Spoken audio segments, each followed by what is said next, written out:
Good morning, buenos dias.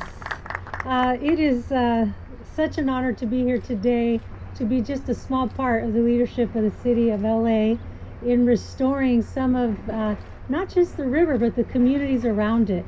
And I just want to start by thanking Mayor Bass for her decades of leadership. I knew her personal leadership in her state role many decades ago, but of course her federal and now local levels. Her unwavering commitment to the people of Los Angeles, especially the most underserved. So thank you, Mayor Bass, for your leadership. And I had the privilege of meeting this morning District 1 Council Member Unices Hernandez. Thank you very much for your beautiful district and all of the revitalization happening here.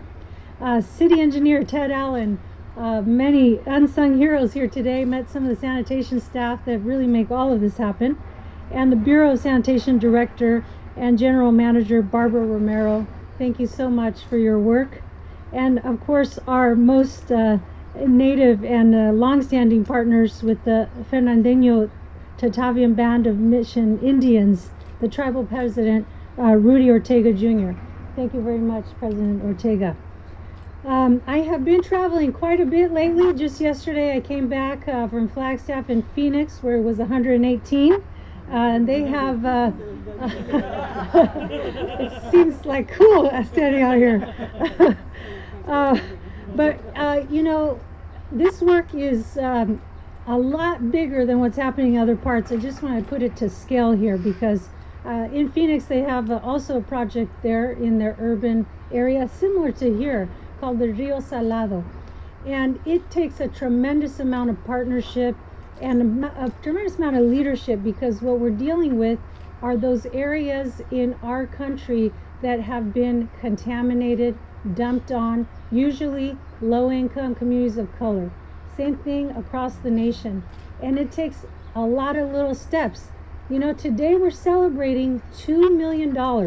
I know in these budgets, particularly down here in LA, that doesn't seem like a lot. But it's, as Barbara was saying earlier, it's the hardest money, because it's the hardest money to go in to a place that's contaminated and rebuild. It's easy to go out into the areas that don't have any contamination, but it just reflects the commitment of this leadership under the Bass leadership to revitalize the lowest and most polluted communities, and it reflects the prioritization of this administration, the Biden administration, to make sure we're investing across the nation in communities just like this. We have been given a directive by our president called Justice 40.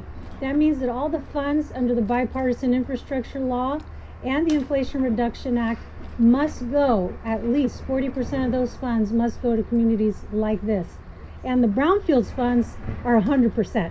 So $2 million is a part of a much larger pot. $2.4 billion has been invested by EPA and brownfields funding, and the Inflation Reduction Act yielded even more.